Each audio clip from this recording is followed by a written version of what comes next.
Ladies and gentlemen, please welcome the former Associate Attorney General under President Ronald Reagan and two-term Mayor of the City of New York, Rudy Giuliani. Thank you very much. Thank you.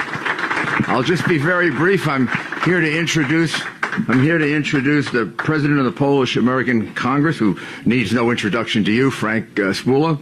And I ask for the opportunity to say a few words, if you may. Okay, so sit down. I'll be very brief. First, I should tell you, for those of you who are citizens of the city of Chicago, there's no city that helped New York City more after September 11 than Chicago. You sent us more police, you sent us more firefighters, you sent us more rescue workers. Your mayor, Richard Daley, is a good friend of mine, and at a time of need, he stepped up. And there were so many Chicago police in New York, I got confused. I thought we had changed the uniform, you know, to the little one with the checks. I was getting like a little crazy. I didn't know what happened.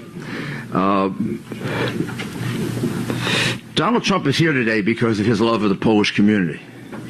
He has a long-term, abiding love for this community. And you can be sure when he gets elected President of the United States, Poland will have, once again, a totally reliable ally in the United States of America.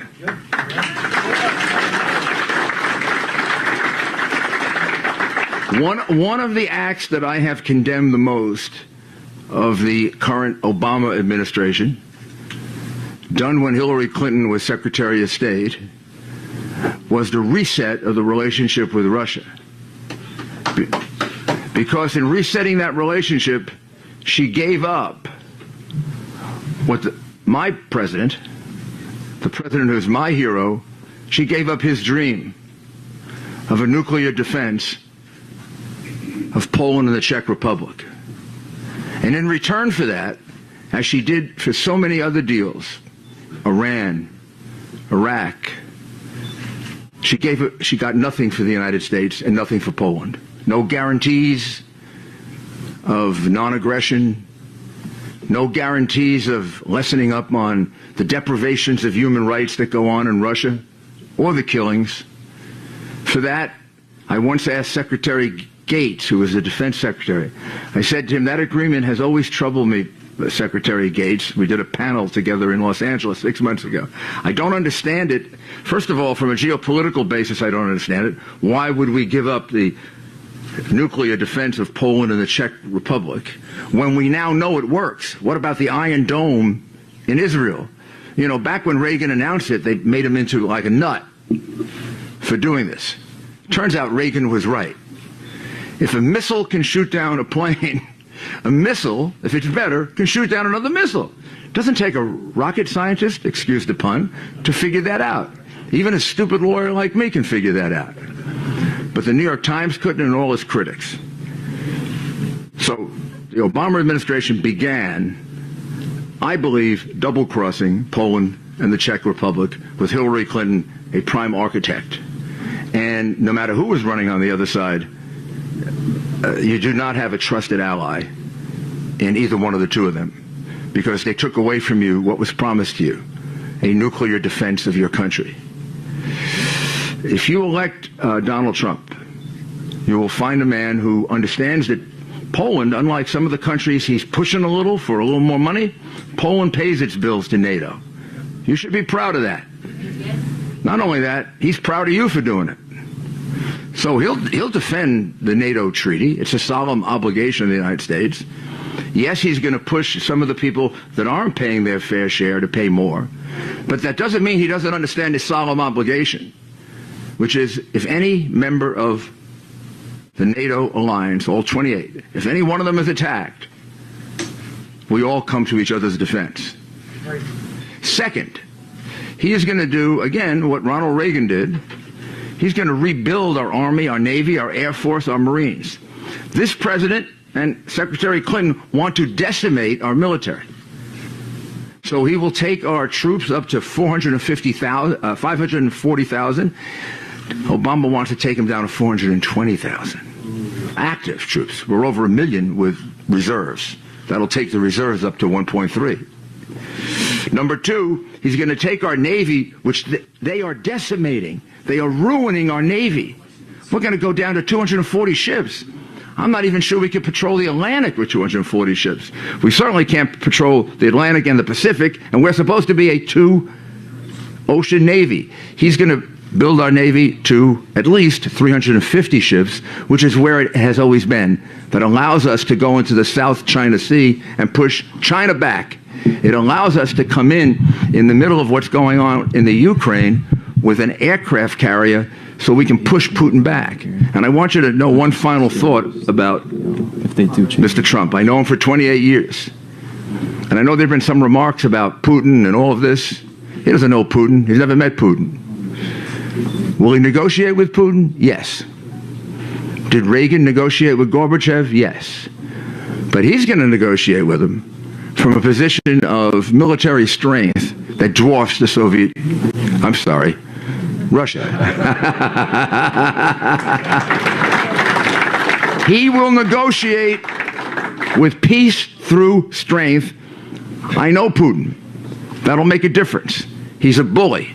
A bully pushes you around until you stand up to him and you show him an Army, a Navy, an Air Force, and a Marines that it would take him 50% of his GDP to match.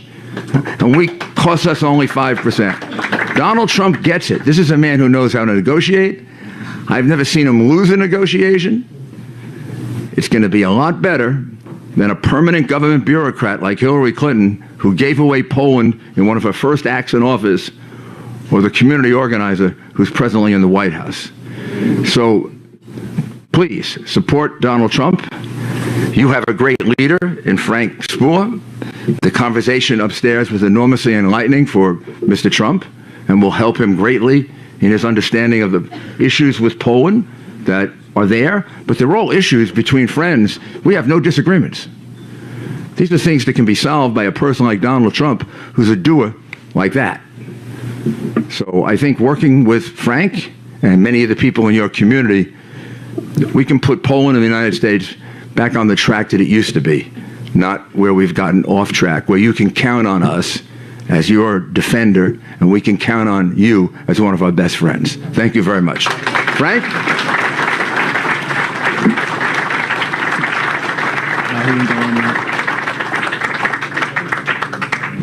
Is Frank ready? Okay. There he is. Now to announce him. Frank Spula. Thank you, Frank. Thank you, Mayor. Thank you. Thank you. Thank you. Thank you, Mr. Giuliani. Good morning, ladies and gentlemen. Thank you all for coming, and thank you for your patience this morning. Today is really a great day for our community here in Chicago. For one, you know, we've got a candidate that's aspiring for office of the President of the United States of America, for one. And, you know, I need to share with you, as a community, we've had a very good meeting upstairs. We talked about various issues that are of concern for us as Americans and as Poles as well. We touched on many, many topics that are of concern to us within the community as far as the Polish American Congress itself. So our meeting was very positive. All in all, we've got to say that Mr. Trump is really on top of these issues of the questions that were asked of him. And I know that Mr. Giuliani has spoken on some topics that we addressed upstairs in the boardroom. And I think you really don't want to hear me. You really want to hear what maybe the future president of the United States, Donald Trump, has to say. Let's give Donald Trump a warm welcome.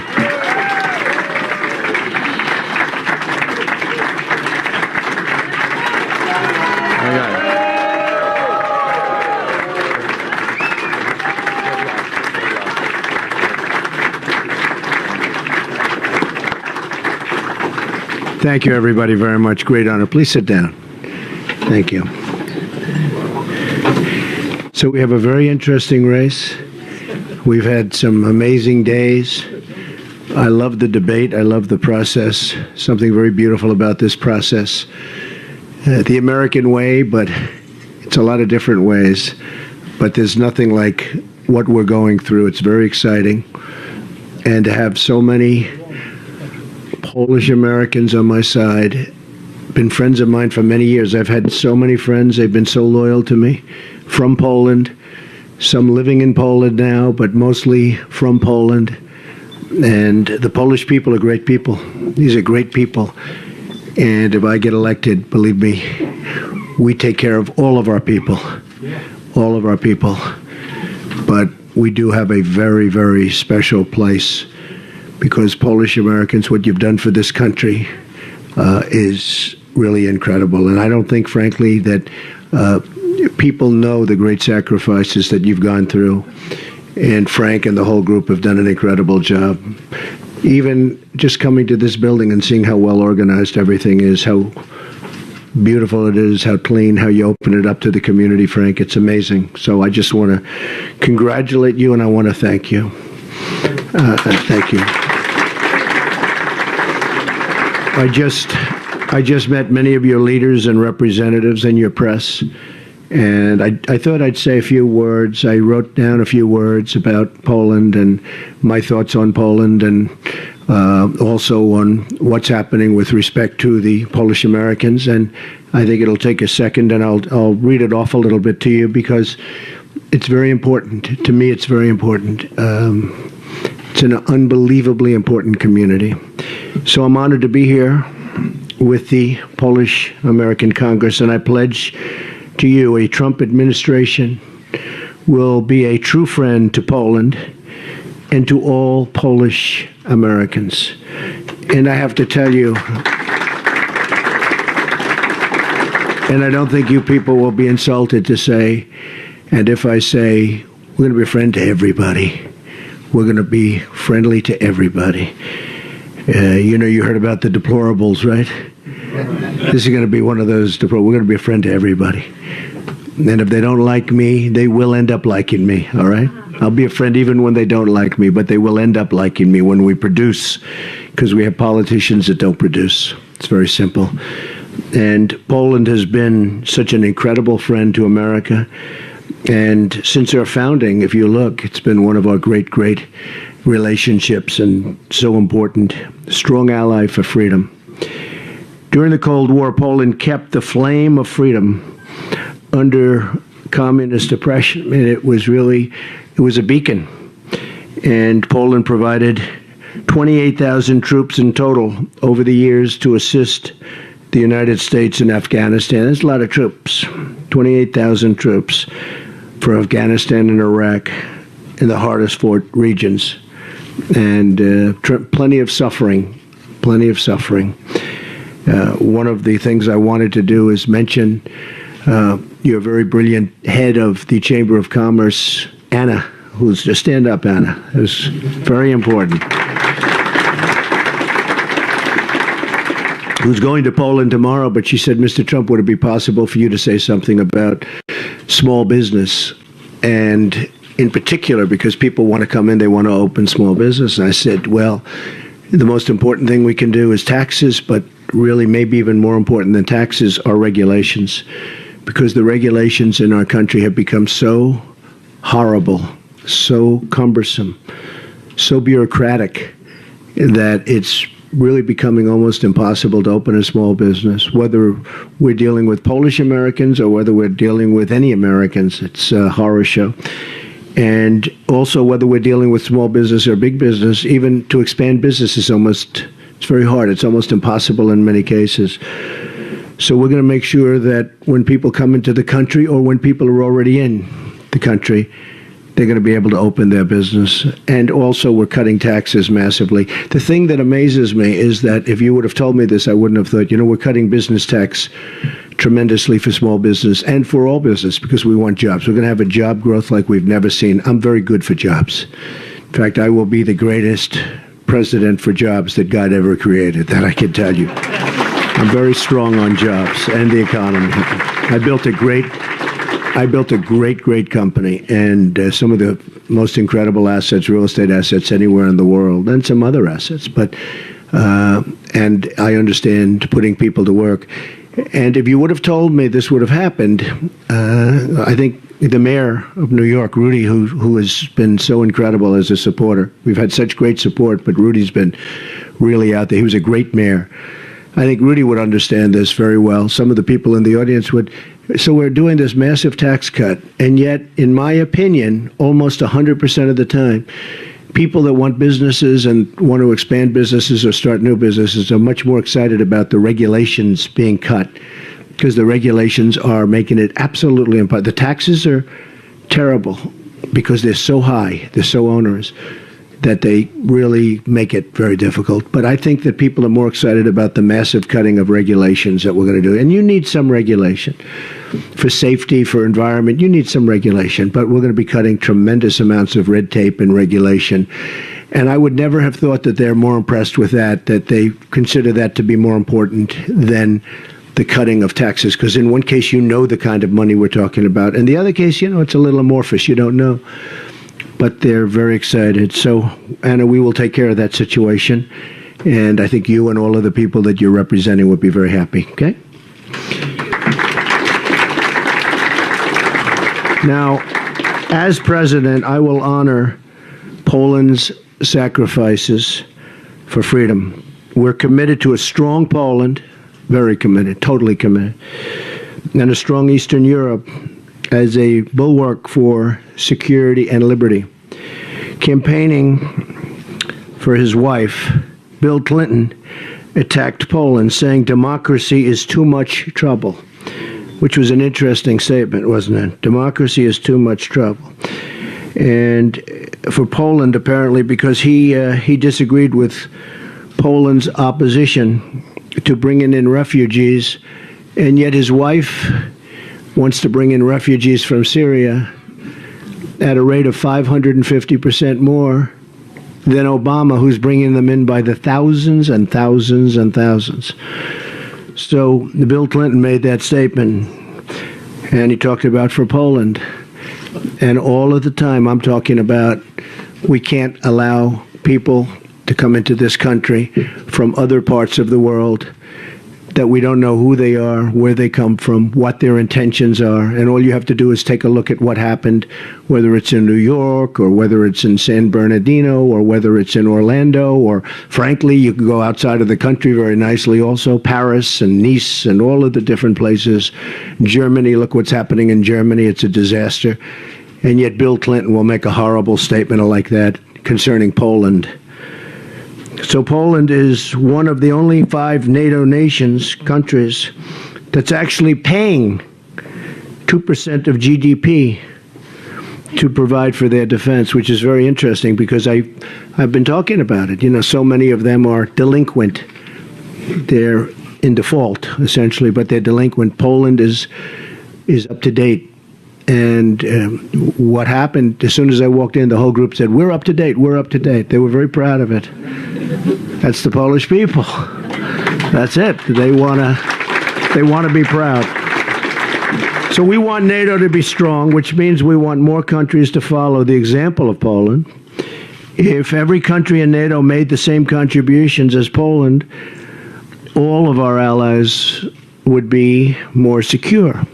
And people would feel better, even better, about NATO. NATO is very important, but they'd feel better about it. We'll work with Poland on strengthening NATO when I am president. We will strengthen NATO. And we're going to bring NATO and get NATO involved with terrorism. As you remember, 6 or 7 months ago when I was asked by a reporter about what do I think about NATO, I said it's obsolete because it doesn't cover terror. And it was a big scream, "Oh, Trump is saying it's obsolete." Then about 3 days later, they said, he's right. It's obsolete, doesn't cover terror. This is a new threat. And then a few months after that, on the front page of the Wall Street Journal, and this was probably 4 or 5 months ago, they announced they're starting a new terrorism division, which will be run by a very good person, actually. And they didn't give me a lot of credit for that, but they did put my name in the article, and they did say that, I brought it up. But I do believe if I didn't bring it up and bring it up very strongly and loudly, they would not have started it. But I think it's a great thing that they did. The contributions of the Polish people to America have enriched every aspect of our lives and will be honored if I am in the White House. The Polish people will be honored. Remember that. They deserve it. So I'm asking for your vote. I'd never thought I'd be saying that. I've been a businessman. Can you believe? I've been watching these guys all their lives. I'm asking for your vote. The difference is then they do nothing for you. We're going to make things good. We're going to make America great again. But I'm asking for your vote. And I'm asking for, very importantly, your friendship and your partnership. We're going to work together, and we're going to start now. We're going to have a victory in November. It's going to be a tremendous victory. And we're going to have a Trump administration that's going to get things done. that's going to lower taxes. Hillary Clinton, who I happen to believe is grossly incompetent, by the way. I just feel she's grossly incompetent. But Hillary Clinton is going to increase taxes. And well, she didn't pass her bar exam in Washington, D.C., and a lot of people don't know that. But I happen to believe that should be very, very bad for our country. I think it would be worse than 4 more years of Obama. I think it would actually be worse. And it won't be great for the people that you're representing, but most importantly, it won't be great for the people of our country, because we have a chance to really make America great again. We have a chance to, I think, make America greater than ever before. And whether it's tax, whether it's trade, whether it's regulation, there's so many different things that we're going to do. But we're going to spur growth, and we're going to spur growth in the right direction, not in the wrong direction. So I just want to thank all of the folks that I met today and all of your leadership. And I will tell you, I will never let you down. It will be an amazing thing that's going to happen on November 8th. You know, when I was right in the middle of Brexit, because I was in Europe and I have a lot of property in Europe, I own a lot of great property in Europe. And they asked me the question. They said, Mr. Trump, what do you think of Brexit? Will it pass? And everybody virtually was saying it won't. Obama said, no way. In fact, he went over and campaigned against it, as you know. And that's probably the reason it passed, because I actually think, in fact, when I heard that, I told 2 of the newspapers over there, I said, is he really over? He said, no, he's campaigning very much in favor of, keeping it the old way, the way it was, right, which was a disaster. I said, well, if he's campaigning, I'm going the opposite way of him. So I said that Brexit will happen. What happened? Anyway, that was 2 days before, and everybody printed out, Trump is totally saying that, Brexit is not, that it's going to happen. And it was amazing. It was amazing what happened. So when the UK brilliantly decided to get out, they totally forgot what I said. They totally forgot. And as you know, the person most in charge, that really this was he formulated this whole idea along with some other great people. But he came out and made a speech for me a month ago. It was incredible. And now they're calling me Mr. Brexit. Because in a way, we're very similar to what happened over there. We want our independence back. We want our freedom back. We don't want to take people into our country that we don't want. We don't want to take people into our country that possibly have very bad intentions. We don't want to take we have so many problems. We owe almost $20 trillion. It's doubled under President Obama's term. $20 trillion. So over 200 years, we developed debt. In 7.5 years, by the time he gets out of office, it will more than have doubled. And what have we gotten for it? Nothing. We have roads that are collapsing. We have highways and bridges and tunnels that are in a horrible state of repair. We have hospitals and schools that are disastrous. Our airports are third world. You go to Dubai and Qatar, and you go to China and different places, you see airports that are the most incredible things that you've ever seen. You come into LaGuardia in New York. You come into Kennedy. You come into LAX. You come into Newark Airport. These are like third world airports with third world equipment. And this is the United States. Well, it's going to end. We spent $6 trillion, $6 trillion through gross incompetence. We spent $6 trillion in the Middle East. And think of it, $6 trillion. We could have rebuilt our country twice. We built things over there that we don't build for our own country, and then it's bombed and destroyed. So we're going to run things differently. We're going to be tough. We have a very depleted military. We have to build up our military again. We'll have to build up our military. But it's going to be something, I think, that's going to be very beautiful and very good, and it's going to be great for all people, including my really great Polish-American friends. So I just want to leave it by saying I'm with you. I agree with you. There was a room full of incredible representatives, and as they were talking, I'm saying, you don't have to sell me. Everything you're talking about, I mean, what's not to agree with? And the great thing about everything that took place in that meeting that we just had is that you love this country. You love our country. You want what's good for our country. And so we're all in the same bag. So I just want to thank you. I want to thank your leadership. I want to thank everybody in this room.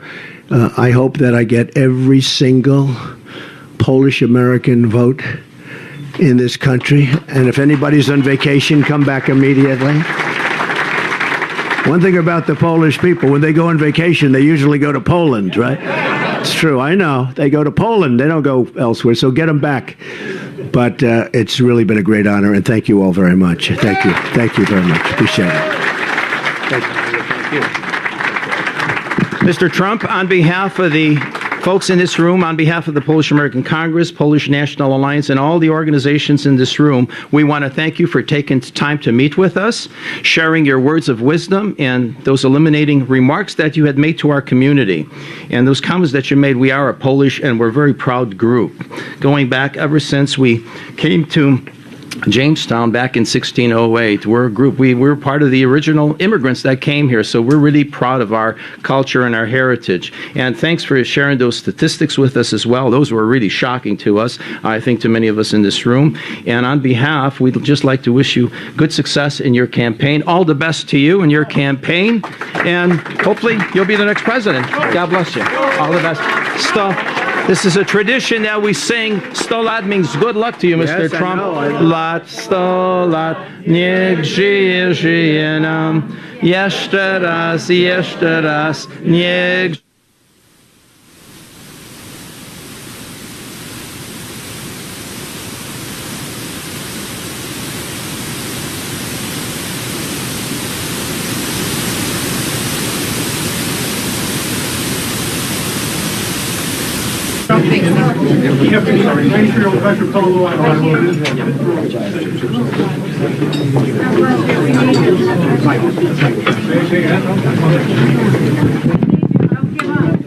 All doctors support you. Polish doctors, remember, Trump is the owner of the